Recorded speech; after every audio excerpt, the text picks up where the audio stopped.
Halo semua, kembali lagi di channel Gamapra. Kali ini Gamapra akan menceritakan sebuah alur film yang berjudul Veda. Film ini menceritakan tentang kisah seorang wanita bernama Veda yang berjuang untuk mendapatkan keadilan. Veda terlahir dari keluarga kasta rendah di daerah tempat tinggalnya. Alhasil ia selalu mendapat diskriminasi dari kasta atas. So, bagaimana kisah lengkapnya? Kalau begitu kita langsung saja ke alur filmnya.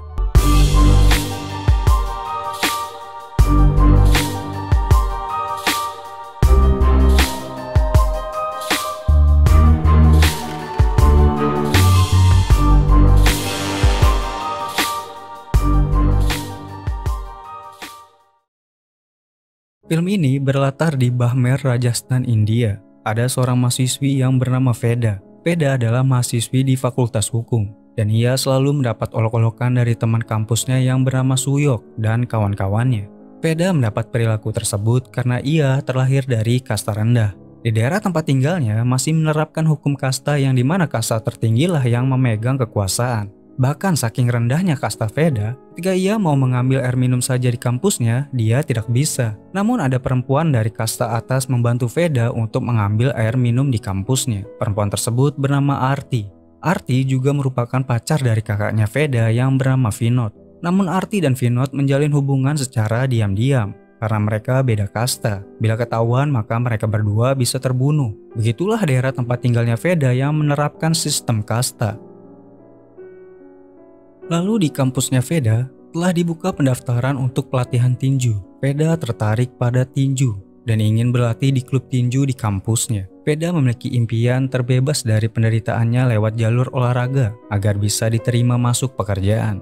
Kemudian ada sebuah pernikahan beda kasta yang sedang dilakukan, dan itu membuat Suyok dan teman-temannya membubarkan pernikahan tersebut. Mempelai wanita yang dari kasta rendah pun diculik. Veda yang menghadiri di pernikahan tersebut tak luput dari perlakuan diskriminasi oleh kelompok Suyok yang merupakan kasta tertinggi. Veda yang dari kasta rendahan pun hanya bisa terdiam, meratapi bahwa kastanya lebih rendah dari kotoran hewan.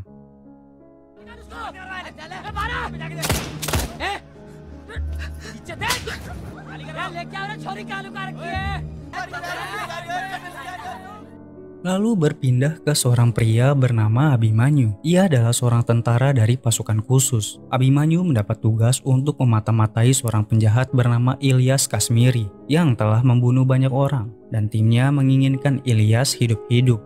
Abhimanyu pun ditugaskan untuk menyamar sebagai dokter karena anaknya Ilyas sedang sakit. Pada saat menyamar, Abhimanyu ketahuan oleh Ilyas. Lalu terjadilah kekacauan yang mengharuskan Abhimanyu bertahan hidup. Dengan sedikit bantuan dari timnya, Abhimanyu berhasil melawan semua anak buahnya Ilyas. Hingga akhirnya ia berhasil membunuh Ilyas walaupun ia ditugaskan untuk membawa Ilyas hidup-hidup.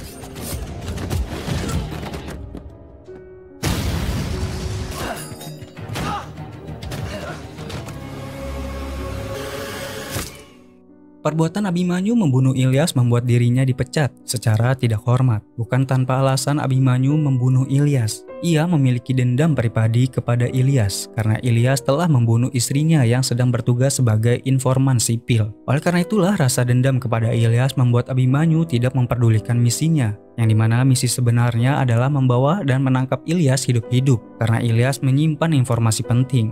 Alhasil karena perbuatannya itu membuat Abhimanyu dipecat secara tidak hormat. Lalu setelah dipecat, Abhimanyu kembali ke kampung istrinya di Bhadmer tempat Veda tinggal. Selama di Bhadmer, ia tinggal di rumah mertuanya. Mertuanya Abhimanyu merupakan rektor kampus di Bhadmer, kampusnya Veda. Kemudian pada suatu hari ketika sedang menikmati suasana di Bhadmer, Abhimanyu menemukan sebuah koper yang berisikan mayat perempuan. Ketahui mayat tersebut merupakan seorang perempuan yang diculik oleh Suyok karena ia menikah beda kasta dengan seorang pria yang kastanya lebih tinggi dari kasta si perempuan. Penemuan jasad tersebut dilaporkan ke polisi, namun tindakan polisi hanya diam. Semua orang di desa tahu siapa dalang dari pembunuhan tersebut, tetapi rasa takut membuat mereka bungkam. Bagi yang berani berbicara, polisi akan mengancam agar mereka diam dengan memberikan uang atau membunuh mereka.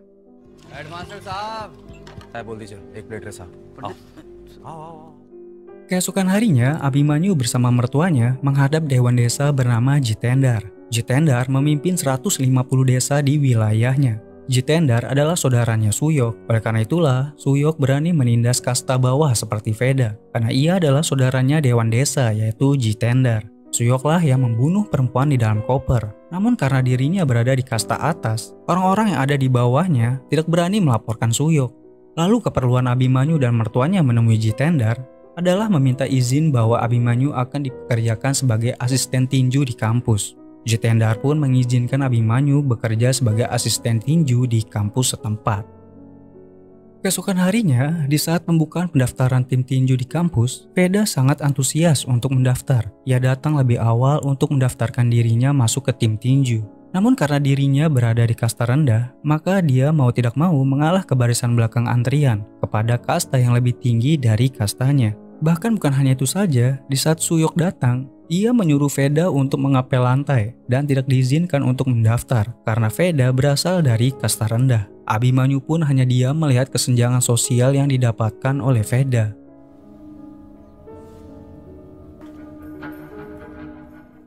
Walaupun Veda dilarang untuk ikut ke tim tinju, namun ketertarikannya terhadap tinju sangat besar.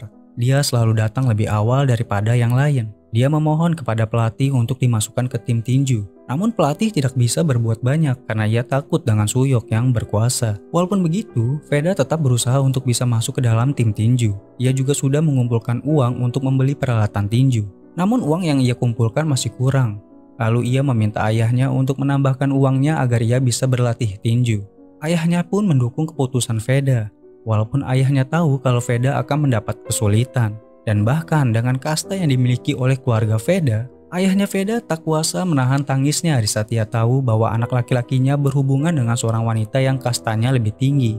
Ayahnya Veda meminta anaknya untuk menyudahi hubungannya karena dia tidak mau anaknya mati dibunuh. Karena hukuman bagi yang menikah lintas kasta di desa tempat tinggal mereka, yaitu dengan dibunuh demi kehormatan. Lalu, dengan uang tambahan dari ayahnya, Veda segera pergi dengan motornya ke pusat pelatihan tinju untuk membeli peralatan tinju. Namun di tengah jalan ia dihentikan oleh Suyok dan kawan-kawannya, membuat Veda terjatuh dari motornya. Suyok pun tidak berhenti di situ saja. Ia juga memukuli Veda dan merobek uangnya Veda. Suyok juga memperingati Veda dan mengingatkan Veda bahwa Veda berasal dari kasta rendah.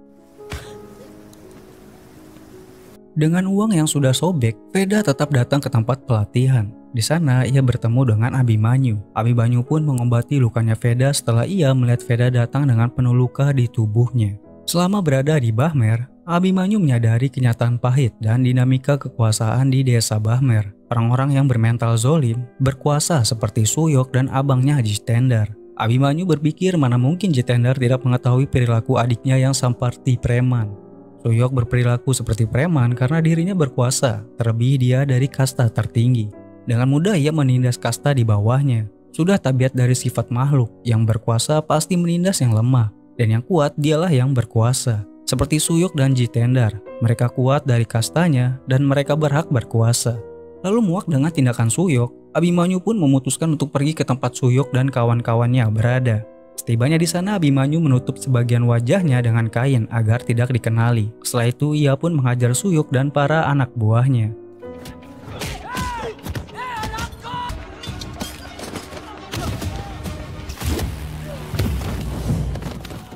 Dari serangan yang dilakukan oleh Abimanyu, ada salah satu anak buahnya Suyok merekam tindakan Abimanyu dan menyerahkan rekaman tersebut ke Jitendar. Jitendar pun meminta kepala polisi setempat untuk mencari tahu siapa yang menyerang adiknya itu, karena Abimanyu menggunakan kain untuk menutupi wajahnya. Di tempat lain, menyadari potensi Veda terhadap olahraga tinju, Abimanyu secara diam-diam mengirim perlengkapan tinju, lalu meminta Veda untuk datang ke tempat latihan secara diam-diam pada saat malam hari. Abimanyu meminta itu untuk melatih Veda tinju secara diam-diam.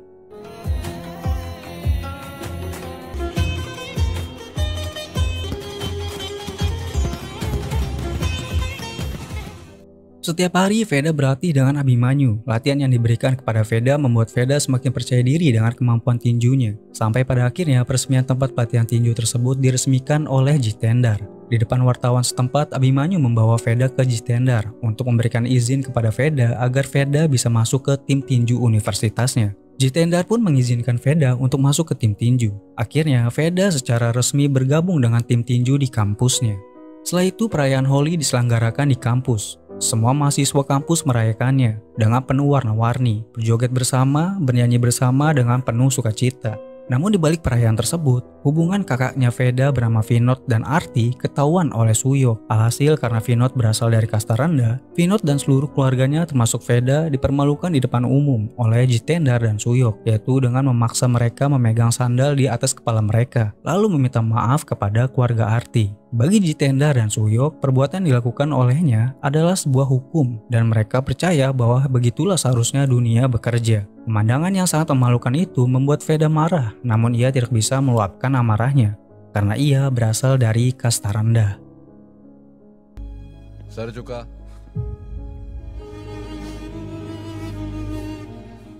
Keesokan harinya, polisi datang ke rumah Veda dan melakukan kekerasan terhadap ayah dan ibunya Veda. Polisi datang untuk memeriksa keberadaan Arti yang dibawa kabur oleh Vinod. Di sana polisi menemukan sebuah surat yang ditulis oleh Vinod bahwa dia dan Arti telah kawin lari. Alhasil semua keluarga Veda pun dibawa ke kantor polisi. Di kantor polisi, Jitendar meminta keluarga Vinod untuk menghubungi Vinod yang membawa kabur Arti. Jitendar berencana untuk menikahkan mereka secara resmi.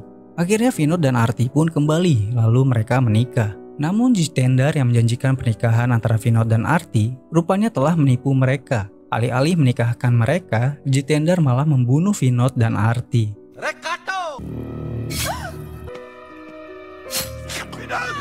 Setelah membunuh Vinod dan Arti, Jitendar memerintahkan ke Suyok untuk menangkap Veda dan saudara perempuannya Veda yang bernama Gehna. Veda dan Gehna pun segera kabur dan meminta bantuan warga desa sekitar. Namun tidak ada yang berani menolong mereka berdua. Alhasil mereka berdua terjebak di sebuah bangunan. Suyok bersama anak buahnya pun berhasil mengetahui keberadaan mereka berdua. Gehna pun mengorbankan dirinya untuk menyelamatkan Veda. Ia memancing Suyok dan anak buahnya untuk menangkapnya agar Veda memiliki waktu untuk kabur menyelamatkan diri. Veda pun dengan berat hati meninggalkan saudaranya yang ditangkap oleh Suyok. Ia berlari sejauh yang ia bisa. Lalu Veda pergi ke rumah Abimanyu untuk meminta bantuan. Di sana Veda mengungkapkan apa yang telah ia alami ke Abimanyu. Segera Abimanyu membawa Veda ke rumah Jitendar. Di sana Abimanyu meminta Jitendar untuk mengubah sistem hukum yang berlaku di desa. Namun Jitendar tidak menginginkannya. Lalu Abimanyu memberikan dua pilihan kepada Jitendar, perdamaian atau berperang. Jitendar memilih untuk berdamai dan membiarkan Abimanyu membawa Veda. Namun alih-alih berdamai, setelah Abimanyu dan Veda pergi dari rumah Jitendar, Jitendar memerintahkan anak buahnya untuk membunuh mereka dan membawa kembali kepala mereka. Bahkan polisi yang seharusnya menegakkan hukum tunduk kepada Jitendar, lalu ikut memburu Veda dan Abimanyu. Di tempat lain, Abimanyu mempersiapkan diri bersama Veda untuk melarikan diri dari desa. Ia tahu bahwa dirinya dan Veda sedang diburu. Bermodal mobil ambulan bekas dan sudah diperbaiki, segera mereka pergi ke rumah pamannya Veda di Kejarla. Namun upaya mereka tidak mudah begitu saja. Para polisi yang memburu mereka berupaya menghentikan mereka.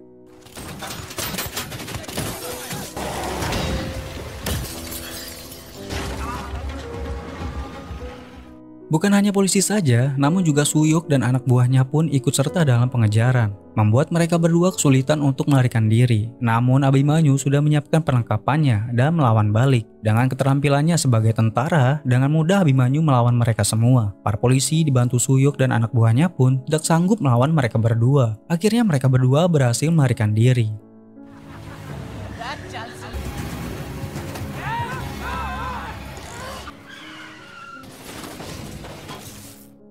Keberhasilan Veda dan Abimanyu melarikan diri membuat Jitendar marah ke anak buahnya termasuk polisi. Dia meminta polisi dan anak buahnya segera mengerahkan seluruh tim kepolisian untuk menangkap Veda dan Abimanyu. Sementara itu Veda menanyakan ke Abimanyu mengapa ia mau membantunya, padahal Veda berasal dari kasta bawah. Abimanyu pun teringat mendiang istrinya. Di saat istrinya mau menjadi relawan untuk membantu menjadi informan sipil. Abimanyu teringat kata-kata istrinya, bahwa orang hanya membutuhkan bantuan dari uluran tangan orang lain, maka kau tak akan pernah sendirian. Artinya, jika kamu membantu orang lain, orang yang kamu bantu tidak akan merasa sendirian. Banyak orang baik yang akan membantu. Itulah yang membuat Abimanyu membantu Veda. Abimanyu hanya ingin menjadi orang baik yang menyadarkan Veda bahwa Veda tidak sendirian. Ya, kurang lebih seperti itu. Kemudian mereka pun sampai di rumah pamannya Veda. Di awal pertemuan, pamannya Veda menodongkan pistol ke arah Abimanyu karena untuk berjaga-jaga. Namun setelah bertemu dengan Veda, mereka berdua dibawa masuk ke dalam rumah. Di dalam rumah, Abimanyu mengetahui bahwa pamannya Veda merupakan tentara juga. Namun pamannya Veda mengatakan bahwa ia sudah pensiun. Dan tak lama ketika paman Veda izin keluar rumah, tembakan pun mengarah ke mereka. Dan ternyata pamannya Veda menjual mereka ke polisi dan Jitendar. Alhasil Abimanyu harus berhadapan lagi dengan para polisi yang mengincar mereka. Dengan upayanya, mereka berdua berhasil melarikan diri setelah melawan beberapa polisi yang mau menangkap mereka.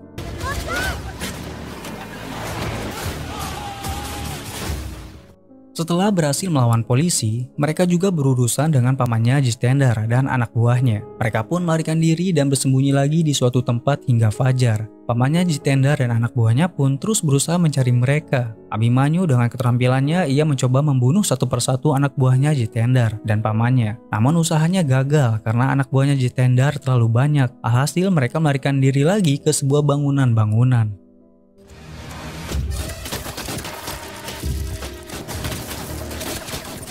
Upaya melarikan diri mereka sempat gagal setelah Veda terjatuh dan membuat kaki Veda cedera. Abimanyu pun hampir tertangkap, namun anak buahnya Jitendar terlalu bodoh hingga membuat Abimanyu berhasil memanfaatkan situasi dengan melawan balik, lalu melarikan diri lagi bersama Veda.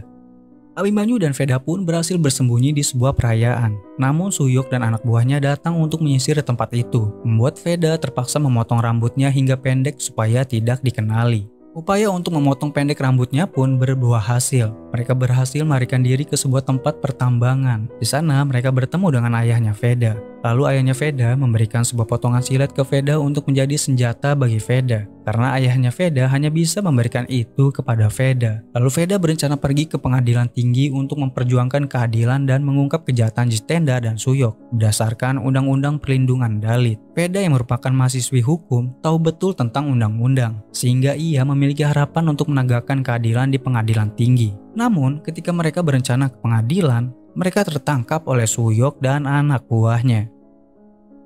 Tertangkapnya mereka membuat Suyok berencana untuk melakukan tindakan asusila ke Veda di depan ayahnya dan juga Abimanyu. Namun Veda melawan dan berhasil membuat Suyok melemah. Abimanyu pun dengan kekuatannya ia melepas ikatan di tangannya, lalu melawan balik anak buahnya Suyok. Singkatnya Suyok dan anak buahnya pun berhasil dikalahkan.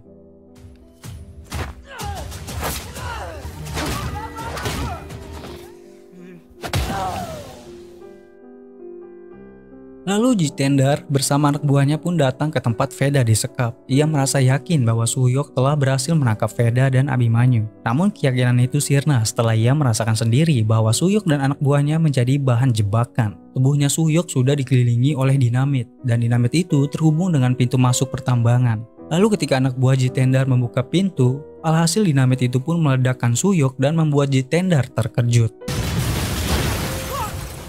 Di lain sisi, Veda bersama-sama akhirnya mereka pergi ke pengadilan. Namun saat mereka telah sampai di pengadilan, Jitendar bersama paman dan anak buahnya pun datang untuk mengusir orang-orang yang ada di pengadilan. Dengan sebuah tembakan yang mengarah ke kerumunan orang, seketika orang-orang pergi berhamburan menyelamatkan diri. Perjuangan Veda untuk mendapatkan keadilan begitu sulit. Bahkan sampai di pengadilan pun, Veda masih saja belum mampu berada di tempat aman. Veda dibantu Abimanyu mencari hakim untuk menyuarakan keadilan di tengah serangan yang dilakukan oleh Jitendar dan anak buahnya. Setelah susah payah mencari keberadaan hakim, akhirnya Veda menemui keberadaan hakim. Veda pun masuk ke pengadilan dan mengajukan pembelaannya kepada para hakim, menuntut keadilan berdasarkan Undang-Undang Perlindungan Dalit.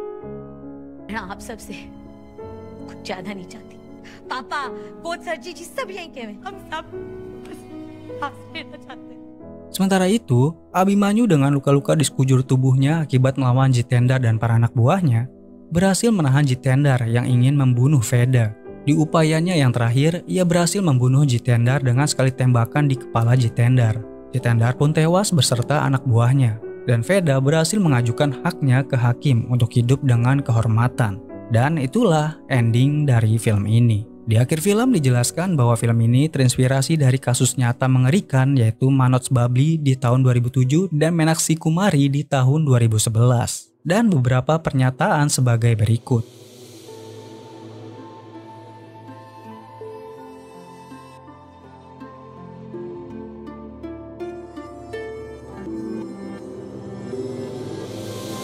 Oke, sekian dari Gamapra. Mohon maaf bila ada salah-salah kata atau ucapan dalam pembuatan alur filmnya.